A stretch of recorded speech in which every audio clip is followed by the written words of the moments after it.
જય શ્રી કૃષ્ણ ફ્રેન્ડ, સ્વાગત છે તમારો એક નવા દિવસમાં લંકાવીની અંદર. આજે મારું છે દિવસ બીજો લંકાવીમાં અને મલેશિયામાં મારો ચોથો દિવસ છે આજે. આજે આપણે જશું સ્કાય કેબ જે કેબલ કાર છે ત્યાં જશું. પછી ત્યાં બ્રિજ છે, વોકિંગ બ્રિજ, ત્યાં પણ જશું આપણે. અને બીજી અમુક જગ્યાએ જશું જે તમે મારા બ્લોગમાં જોશો. અને આજનો દિવસ એકદમ મસ્ત લાગે છે. જો એકદમ વ્યવસ્થિત તડકો વગેરે છે, એકદમ શાંતિ છે. અત્યારે રોડ ઉપર ચાલુ છે, જો કોઈ ભીડ નથી. જે કાલ રાતના કેટલી ભીડ હતી, અત્યારે જોયું એકદમ ખાલી ખાલી લાગે છે. અહીંયા બધું જે છે વર્કિંગ અવર્સ એ 10-11 વાગ્યા પછી છે. અમુક રેસ્ટોરન્ટ કદાચ ખુલ્લી હશે. બસ જાઉં છું બ્રેકફાસ્ટ કરવા માટે, અગર કોઈ ખુલ્લું મળી જાય રેસ્ટોરન્ટ તો. બાકી જો આઈલેન્ડ તો હંમેશા આવું જોઈએ મસ્ત. અત્યારે એકદમ જો સાફ સફાઈ થઈ ગઈ છે. અને જે અમુક જગ્યાએ આજે ભાઈ કરે છે સફાઈ એવી રીતના. બાકી આ બધી શોપ્સ અત્યારે ક્લોઝ છે. જે રાતના આખી ભરચક લાગતી હતી, આપણી હોટલની જસ્ટ નીચે જ છે આ બધું.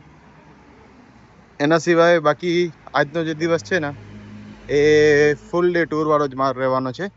હજી કોઈ આપણે પ્લાન લીધો નથી કે નથી ટૂર પેકેજ લીધો. પણ ટૂર પેકેજ હું સોલો છું એટલે નથી લીધું. પણ અગર તમે ફેમિલી સાથે આવો છો તો પહેલાંથી પેકેજ વગેરે લઈ લેજો બધું. તો શું છે, ઇઝી રહે તમને. અને અગર પોસિબલ હશે, મારી પાસે લાઇસન્સ નથી, અગર ફોટોકોપી ચાલી જશે ને તો આપણે સ્કૂટી બી રેન્ટ કરવાની છે.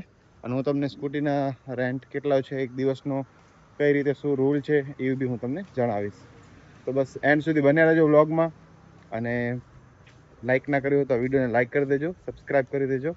અને અગર તમે આખો વિડીયો જુઓ, ગમે તમને, તો જ તમે શેર કરજો. મળ્યા આખા વ્લોગમાં અને લાસ્ટ સુધી વ્લોગ જોજો પોસિબલ હોય તમારે. જો આ ટાઈપની બી અહીંયા એક રાઈડ હોય છે. આપણને લગભગ 20 થી 25 મિનિટની રાઈડ છે આ વાળી. અને ઇન્ડિયન રૂપીઝમાં આના 3000 રૂપિયા છે, એટલે સસ્તી કહેવાય એમ. 20-25 મિનિટના 30,000, 3000 રૂપિયા એટલે સસ્તી કહેવાય.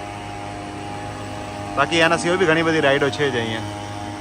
માણસો કૂતરો, આપણે ડોગી રાખ્યા, ભાઈ બકરી રાખી છે જો એઝ અ પેટ. તો આ એક છે ને એ સાઉથ ઇન્ડિયન રેસ્ટોરન્ટ છે. સાઉથ ઇન્ડિયન અને આમ તો નોનવેજ બધું મિક્સ જ છે. પણ જો ભાઈ આપણી માટે ઢોસો બને છે, એ બી મસાલા ઢોસો. ભાઈ ઘણા ટાઈમ પછી આપણે બીજા કોઈ કન્ટ્રીમાં સાઉથ ઇન્ડિયન મળશે. આમ તો આપણને ત્યાં મળ્યું હતું, આપણે કઈ હતી જગ્યા, હોચીમિનમાં હતી શાયદ. હોચીમિનમાં આપણને વેજીટેરિયન મળી ગયું હતું, એમાં બી સાઉથ ઇન્ડિયન. બટ આખા મલેશિયામાં તો ભાઈ ક્યાંય સાઉથ ઇન્ડિયન બહુ અઘરું છે. પણ અહીંયા મળી ગઈ જ મોટી વસ્તુ છે ભાઈ. એક મેં ઓર્ડર કર્યો છે મસાલા ઢોસો અને ચાય. બસ બીજું શું જોઈએ ભાઈ, આટલું મળી જાય એટલે આપણું પેટ ભરાઈ જાય. ખાસ કરીને ભાઈ સાઉથ ઇન્ડિયન તો તમને ખબર જ છે, આપણે ગુજરાતીઓને ચાલી જ જાય. જોઈએ અહીંયા કેવું ટેસ્ટ છે. બાકી આપણા માટે તો મજા આવી જાય. તો ભાઈ આવું કંઈક છે એટમોસ્ફિયર. એકદમ થોડું સાઈડમાં છે સિટીથી, તો મસ્ત છે. જો અહીંયાના રેસ્ટોરન્ટ્સ બધા એકદમ કૂલ હોય. તો ભાઈ આવી ગયો છે પ્યોર વેજમાં મસાલા ઢોસા. અંદર ફીલ છે પોટેટોની, સાંબર અને ચટણી. બસ ઢોસો તો ઠીકઠાક હતો, એટલે એમ મળી ગઈ જ મોટી વસ્તુ છે. અને બીજી વસ્તુ છે આ વાળી અહીંયાની મલેશિયાની ચાય. આ જોઈ લો ભાઈ, છે તો મસાલા ચાય, પણ આખું જો તમે અહીંયા ટેસ્ટ કરી, બહુ મસ્ત છે ભાઈ આ વાળી ચાય. મસાલા ચાય કહેજો તમે અહીંયા મલેશિયા આવો ત્યારે, બહુ મસ્ત છે. આ બધી કન્ટ્રીમાં તમે આવો ને, જેમ કે વિયેતનામમાં આપણે ટ્રાવેલ કર્યું, અત્યારે આપણે મલેશિયામાં છીએ, તો આ બધી જગ્યાએ ફૂડ ને તો મોંઘું છે જ. પણ એની સાથે સાથે પાણીની બોટલ છે 500 ml, 1.5 લીટરની છે. આ 40 રૂપિયાની છે, બોલો અહીંયા. એટલે ભાઈ પાણી જે છે ને એ તમે હોસ્ટેલ કે હોટલમાંથી રિફિલ કરી લેવાની બોટલ, અને એ જ યુઝ કરો તો ઘણા બધા પૈસા બચી જશે. બાકી એવું છે કે તમારે લગભગ દિવસની અંદર જોઈએ, આપણે 3 થી 4 બોટલ ટ્રાવેલિંગ કરતા હોઈએ એટલી તો જોઈએ, તો ખોટા 200 રૂપિયાની આસપાસ નાખી દેવાય. એના કરતાં બેસ્ટ છે કે ભાઈ તમે વોટર બોટલ કેરી કરો, બેગ કેરી કરો, એમ મૂકો, એટલે તમારા આરામથી 200 રૂપિયા બચી જશે. અને હરેક જગ્યાએ હોટલમાં અને હોસ્ટેલમાં બંનેમાં વોટર રિફિલ ફ્રી હોય છે, તો એનો યુઝ કરો હંમેશા. તો ફાઇનલી આપણે સ્કૂટી રેન્ટ કરી લીધી છે આ વાળી. એમાં હેલ્મેટ આપે છે સાથે, અને થોડું પેટ્રોલ બી છે એમાં સાથે. આપણને સામેવાળી જગ્યાએથી આપણે અહીંયાથી કરી છે રાઈડ બુક. પછી હવે આ જે છે ને આના ટોટલ 40 રિંગેટ છે અહીંયાની ટોટલ આનો આપણે બુકિંગના રૂપિયા આપ્યા છે 40, અને 50 રૂપિયા એડવાન્સ આપ્યા છે કે ભાઈ કાંઈ તૂટ થઈ જાય તો એ આપણી પાસે ચાર્જિસ તો લેશે જ, બરાબર. તો ભાઈ એના બી આપણે એક અલગથી પૈસા આપવા પડે. ડિપોઝિટ છે એ તો રિફંડેબલ હોય તો થઈ જશે. અને બાકી 40 રિંગેટ પ્રમાણે આખો દિવસ 24 કલાકના, તો બરાબર રેટ છે મારા હિસાબે. અને બીજું આપણે કેબ વગેરે કરી તો જો અહીંયાથી સ્કાય કેબ જઈશ ને તો એના રૂપિયા લેશે અરાઉન્ડ કંઈક 20, રિટર્ન આવવાના બી 20 લઈ લેશે, એટલે 40 થઈ ગયા. તો 40માં તો ફ્રી થઈ જશે આપણને. તો પછી મને લાગ્યું કે બેસ્ટ છે ભાઈ, ક્યાં આજુબાજુમાં જવું હોય, રેસ્ટોરન્ટ જવું હોય તો ભાઈ આળસ ના થાય એમ. તો ભાઈ મસ્ત કામ થઈ ગયું 40માં. અને આમાં ડોક્યુમેન્ટ કાંઈ ન જોયા, અને જસ્ટ એને મારું લાઇસન્સ જોયું જે આપણું ઇંગ્લિશમાં જ છે, અને બીજું જોયું પાસપોર્ટ કોપી, બસ. ઓરિજિનલ બી નહીં, ખાલી કોપી, એ બી એઝ અ ડોક્યુમેન્ટ, બસ, બાકી કંઈ જ નહીં. તો ઇઝી છે અહીંયા રેન્ટ કરવું.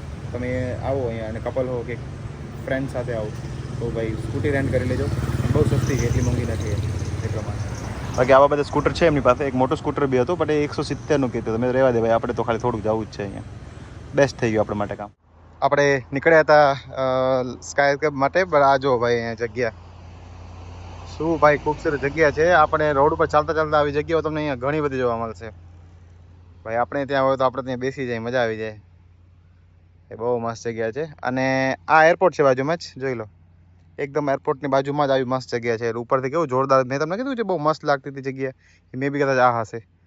અને અહીંયાના પહાડો જોઈ લો. આપણે ત્યાં જ જવાના છે પહાડો ઉપર સ્કાય કેબ માટે.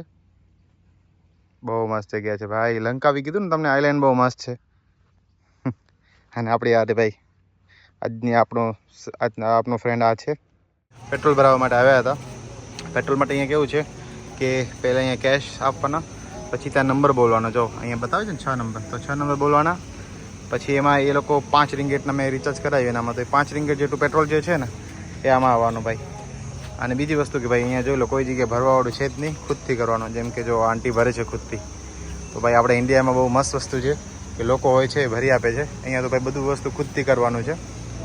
ચલો, આ બી એક શીખવા મળ્યું. આ બી એક એક્સપિરિયન્સ છે. આપણે યુરોપ કન્ટ્રીમાં એ સાઈડ તો હોય જ છે, આપણે ઇન્ડિયામાં નથી. પણ ભાઈ આપણે અહીંયા આ પણ જોવા મળી ગયું કે ખુદથી ફીલ આપણે કરવાનું ફ્યુલને. કેટલું મેં 5 રિંગેટ એટલે 2.5 લીટરની આસપાસમાં આવી ગયું. 100 રૂપિયાનું 2.5 લીટર, કેટલું સસ્તું છે પેટ્રોલ. અને હવે જોઈ લો કેટલું અડધે પહોંચી ગયા. બસ આટલું તો થઈ જશે, વાંધો નહીં આવે. એમ તો એવરેજ સારી આપતી હશે ભાઈ. આટલા મસ્ત વ્યૂ, અને એમાં આપણે સ્કૂટી ડ્રાઈવ કરતા હોય કેવી મજા આવે. સિરિયસલી ભાઈ, સ્કૂટી રેન્ટ કરીને મને એમ થાય છે કે બહુ મસ્ત કામ કર્યું છે. ભલે તે માઇકને હું લગાવી નહીં શકતો ભાઈ, તો અવાજ એડજસ્ટ કરી લેજો અગર પવનનો આવતો હોય તો. બટ ભાઈ વ્યૂ જોવો તમે ખાલી સ્કૂટીમાં. મને 1 કલાક લાગશે 20 કિલોમીટર કાપવામાં ભાઈ. એટલી સ્લો ચલાવું છું, એટલી મજા આવે છે ભાઈ. સ્કૂટી એન્જોય કરું છું,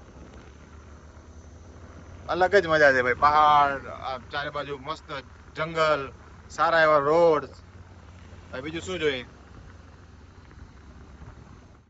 તો ફાઇનલી આપણે કેબલ કાર પહોંચી આવ્યા છીએ. સ્કૂટરની પાર્કિંગ તો એકદમ ફ્રી જ છે. હવે અહીંયાથી ઉપર જવાનું છે. આ વાળું એન્ટ્રીનો પોઈન્ટ છે. પણ અહીંયા પહોંચવા સુધીની જે જર્ની હતી ને ભાઈ, એટલી ખૂબસૂરત હતી જર્ની, એક નંબર. એમ મજા આવી ગઈ. એમ થાય કે ભાઈ હું એમ રિકમેન્ડ કરીશ કે તમે છે ને અહીંયા આઈલેન્ડ ઉપર આવો ને એટલે સ્કૂટી રેન્ટ પહેલાં કરી લેજો અને એનાથી ફરજો ભાઈ. એનાથી ફરવાની જે મજા છે ને ફ્રેન્ડ્સ ભાઈ, બહુ જોરદાર. એમ જો ચારે બાજુ જંગલ, પછી બાજુમાં આમથી દરિયો નીકળતો હોય અને તમે સ્કૂટી ચલાવતા હો. આમ જો અહીંયા ઊભો છું, ગરમી થાય છે, આ જોઈ લો. પણ સ્કૂટી ચલાવતા જે મસ્ત ઠંડી ઠંડી હવા આવતી હતી. તો ભાઈ અગર આ અનુભવ લેવો હોય તમારે એક્સપિરિયન્સ, તો ભાઈ હું તો રિકમેન્ડ કરીશ કે તમે સ્કૂટી રેન્ટ ઉપર પહેલાં લેજો, બાકી બધું કામ પછી કરજો. આઈ થિંક મેં મોડું કરી લીધું સ્કૂટી રેન્ટ કરવામાં. અને મેં સ્કૂટી રેન્ટ અહીંયા એટલી કરી કેમ કે અહીંયા જે છે ને ઇન્ડિયાની જેમ જ રૂલ છે કે રાઇટ હેન્ડ સાઈડ ડ્રાઇવિંગ છે. લેફ્ટ હેન્ડ સાઈડ ડ્રાઇવિંગ હોય, જેમ કે વિયેતનામમાં હતી. મેં ગ્રેબમાં નહીં નાખ્યા હોય તો 5,000 રૂપિયા ગ્રેબમાં નાખી દીધા, પણ મેં સ્કૂટી રેન્ટ નથી કરી. કેમ કે ભાઈ ઊંધા હાથે છે ચાલવાનું, નહીં કંઈ એક્સિડન્ટ થઈ જાય. આપણે ફરવા આવ્યા છીએ, પછી કેટલા સુધી આપણે ઓલું કરીએ. તો એના કરતાં ભાઈ બેસ્ટ છે કે તમે સ્કૂટી રેન્ટ ના કરો. ત્યાં આગળ ના ફાવે તો, જેમ કે મને ના ફાવે તો મેં ના કરી, ફાવે તો તમે કરી શકો છો. બાકી ચલો હવે જોવું પડશે એન્ટ્રી પોઈન્ટ તો આ છે જ, પણ હવે કેબલ બ્રિજ માટે એન્ટ્રી પોઈન્ટ ક્યાં છે પૂછ્યું બસ.